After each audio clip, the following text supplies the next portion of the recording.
Régimen fiscal de las confesiones minoritarias con acuerdo más favorable que el de las entidades sin ánimo de lucro y de interés general. Problema previo. Los sujetos firmantes de los acuerdos de cooperación, judíos, musulmanes y protestantes, son federaciones de asociaciones y para poder acogerse al régimen fiscal previsto en el acuerdo es necesario, además de estar inscrita en el registro de entidades religiosas, ser miembro de una de las federaciones firmantes del acuerdo, constando esta pertenencia en el registro de entidades religiosas. El problema es que son las propias federaciones firmantes las que tienen la competencia para decidir qué confesiones inscritas en el RER pueden incorporarse a la federación y, por tanto, disfrutar de los beneficios fiscales competentes. Exenciones. Nos referimos a exenciones impositivas relativas a bienes, actividades o fines religiosos con base en convicciones no lucrativos y de interés particular, no a los no lucrativos y de interés general, en cuya consecución pueden participar, con independencia de su carácter confesional, las entidades religiosas. Todas las confesiones, con acuerdo de cooperación, gozan de las exenciones del impuesto de sociedades, impuesto sobre transmisiones patrimoniales y actos jurídicos documentados, exención parcial del IVA y exención del impuesto de bienes inmuebles, impuesto de actividades económicas y del impuesto sobre el incremento del valor de los terrenos. Con carácter general, en la ley de mecenazgo y en los acuerdos, las confesiones religiosas gozan de las mismas exenciones que las entidades no lucrativas con fines de interés general. En el caso del impuesto de actividades económicas y del impuesto sobre el incremento del valor de los terrenos, la ley reguladora de las haciendas locales no declara expresamente exentas a las confesiones, pero les alcanza la exención como consecuencia de la equiparación general de las confesiones a las entidades no lucrativas y benéfico-docentes que los propios acuerdos hacen. En el Acuerdo de Asuntos Económicos con la Iglesia Católica, el Ministerio de Economía y Hacienda ha declarado que las asociaciones y entidades religiosas comprendidas en el artículo 4 del Acuerdo con la Iglesia Católica, Conferencia Episcopal, diócesis, parroquias y otras circunscripciones territoriales, así como órdenes, congregaciones e institutos de vida consagrada, sus provincias y sus casas, disfrutarán en todo caso de los mismos beneficios fiscales que las entidades a las que se refiere el artículo 5. Otras actividades religiosas, benéfico-docentes, médicas u hospitalarias o de asistencia social previstas en el ordenamiento para las no lucrativas, pero refiriendo la exención no solo a actividades benéficas o de asistencia social, sino también a las religiosas, no solo a las no comprendidas en el artículo 4, restringiendo la exención solo a otras actividades religiosas, sino aplicándola a todas, es decir, la equiparación es total. Los acuerdos con la Federación de Entidades Religiosas Evangélicas de España, la Federación de Comunidades Israelitas y la Comisión Islámica de España copian literalmente el texto del artículo 5 del Acuerdo de Asuntos Económicos con la Iglesia Católica y, dada su posterioridad, contando con esa interpretación del Ministerio de Hacienda. También para ellas la equiparación es total. La ley reguladora de las haciendas locales declara exentas del impuesto del incremento del valor de los terrenos a las instituciones que tengan la calificación de benéficas o benéfico-docentes, que es la misma expresión utilizada en los acuerdos para formular el principio de equiparación. La exención en este supuesto no plantea problemas.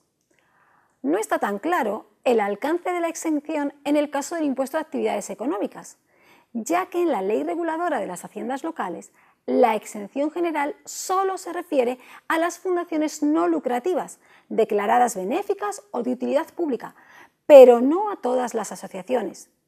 A estas últimas tan solo les alcanza la exención en el supuesto de que sean asociaciones, también fundaciones, que se dediquen al cuidado y formación de disminuidos físicos, psíquicos y sensoriales, y por supuesto sin ánimo de lucro. En ambos casos se exige que el importe de la venta de los productos manufacturados por las personas atendidas no reporten utilidad para ningún particular o tercera persona y se destine exclusivamente a la adquisición de materias primas o al sostenimiento del establecimiento. La ley de mecenazgo no contempla esta restricción y extiende la exención a fundaciones y asociaciones con tal que cumplan con las condiciones y reúnan los requisitos que ella exige. Respecto a la exención del IVA, la equiparación no tiene la misma extensión. La rigurosidad de las exenciones previstas por la legislación comunitaria, que deben interpretarse restrictivamente, imposibilita esa equiparación. Las confesiones, tengan o no tengan suscrito acuerdo, gozan de un supuesto de exención no previsto en la legislación comunitaria a favor de las entidades no lucrativas, supuesto del artículo 20 de la Ley del IVA. Las cesiones de personal realizadas en el cumplimiento de sus fines por entidades religiosas inscritas en el RER para el desarrollo de las siguientes actividades: hospitalización, asistencia sanitaria y demás directamente relacionadas con las mismas, las de asistencia social enumeradas en el número 8 y las de educación, enseñanza, formación y reciclaje profesional. Estas confesiones, de entre las exenciones previstas a favor de las entidades no lucrativas y de interés general, solo se benefician de la prevista en el número 12 del artículo 20 de la Ley del IVA, de acuerdo con el cual están exentas del IVA la prestación de servicios y las entregas de bienes accesorios a ella, realizadas por una confesión religiosa igualmente reconocida si se cumplen las siguientes condiciones. Primera condición, que sean directamente prestados a sus miembros. En segundo lugar, que sus fines sean de naturaleza exclusivamente religiosa. Y en tercer lugar, que se realicen para la consecución de sus finalidades específicas. Finalmente, que la confesión no perciba contraprestación alguna de los beneficiarios distinta de las cotizaciones fijadas en los estatutos. La exención benéfica a las prestaciones de servicios religiosos y de atención religiosa a sus propios miembros, que constituyen su finalidad específica siempre que concurran las demás condiciones. Las exenciones de este impuesto no son subjetivas, lo que obliga a distinguir entre actividades y fines religiosos a los que están destinados los bienes entregados y los servicios prestados y los que tienen un fin no lucrativo de interés general. Para estos últimos rige íntegramente el principio de equiparación, pero no para los primeros. Las fundaciones creadas por las confesiones con acuerdo pueden beneficiarse de este régimen fiscal favorable, bien por la vía del acuerdo de cooperación, en su caso, o simplemente por cumplir con los requisitos exigidos por la Ley de Fundaciones, hecha la opción correspondiente. Respecto al procedimiento de obtención de la exención por equiparación, dada la uniformidad de esta, en el caso de impuestos locales por la autoridad municipal, a instancia del interesado que deberá acreditar, en primer lugar, la naturaleza y fines de la entidad mediante certificaciones expedidas por la autoridad eclesiástica o confesional competente. En segundo lugar, la certificación literal de su inscripción en el registro de entidades religiosas. Y en tercer lugar, el destino, mediante cualquier medio de prueba de los bienes y derechos transmitidos o de las cantidades recibidas.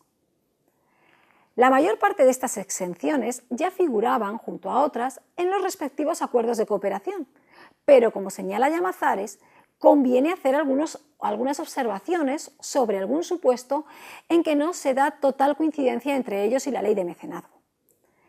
Eso ocurre con la exención del impuesto de sociedades. La exención de las confesiones religiosas, que aparecía expresamente citada en la Ley de Impuesto de Sociedades del año 78 y en su reglamento de 1982, desaparece la exención expresamente a ella en la nueva ley de 1995 y en su reglamento de 1997. De modo que desde ese momento la exención se funda en la Ley de Mecenazgo y en el respectivo acuerdo, nada más, y pierde sentido también, salvo efectos interpretativos, la referencia que a esa ley se hacía en los acuerdos con FEREDE, FCI y CIE. Hay una diferencia fundamental. Para la Iglesia Católica y para las demás confesiones con acuerdo de cooperación, la exención es total, en tanto que para las entidades no lucrativas, con fines de interés general, es parcial. Es cierto que también para las primeras, la Iglesia Católica y las demás confesiones con acuerdo, existen algunos supuestos exceptuados, pero la diferencia es que para ellas la no exención es la excepción, en tanto que la exención es la regla general. Y para las entidades no lucrativas, la regla es justamente la inversa. Solo disfrutan de exención en los supuestos, exención parcial, es aplicable la exención según la Ley del Impuesto de Sociedades y la Ley de Mecenazgo. La ley de mecenazgo elimina total o parcialmente, respecto de las entidades no lucrativas de interés general que cumplan los requisitos exigidos por ella, alguno de los supuestos considerados por los acuerdos con las confesiones como exceptuados de la exención. No se acaban ahí las diferencias entre acuerdos y la ley de mecenazgo. Señalaré las que me parecen más significativas. En primer lugar, en virtud de los acuerdos, las confesiones religiosas no gozan solo de exenciones, sino también de supuestos de no sujeción, o lo que es lo mismo, de supuestos en los que la obligación tributaria no llega a surgir con respecto a tributo alguno. En segundo lugar, en virtud de los acuerdos, las confesiones religiosas están exentas de las contribuciones especiales, exención que no alcanza a las entidades sin ánimo de lucro y de interés general. La exención del IBI, en el caso de las confesiones con acuerdo, incluida la Iglesia Católica, alcanza a viviendas de los ministros confesionales, excepto de los judíos, y a los huertos, jardines y dependencias anexas siempre que no estén destinadas a industrias o cualquier uso de carácter lucrativo. En cuarto lugar, la ley sobre el IVA contempla un supuesto de exención aplicable a todas las confesiones inscritas en el registro de entidades religiosas, con o sin acuerdo, y también a estas y a la Iglesia Católica, no previsto a favor de las entidades no lucrativas de interés general. El disfrute de esta exención requerirá, como regla general, su previo reconocimiento por el órgano competente de la Administración tributaria.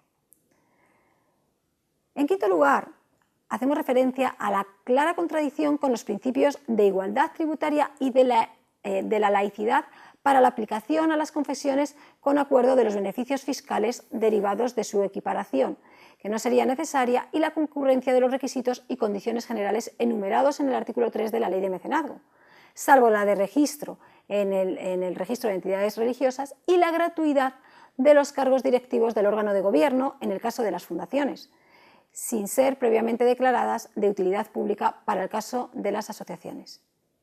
Supuestos de no sujeción.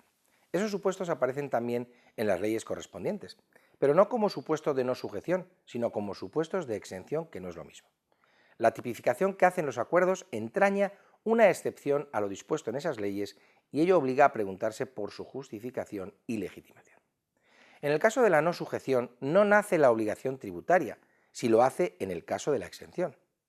Por ello, en el primer caso, el disfrute del beneficio es automático, sin que el sujeto pasivo tenga que hacer nada. En el segundo, en cambio, deberá solicitarlo y acompañar la documentación en la que se quede probado que reúne los requisitos exigidos por la ley, lo que entraña la previa declaración de su existencia.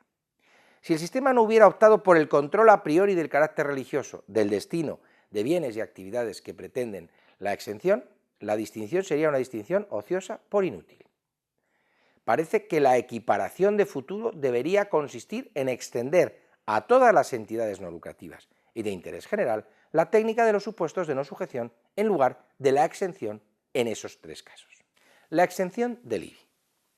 Lo que se cuestiona no es la exención en sí misma, sino su extensión.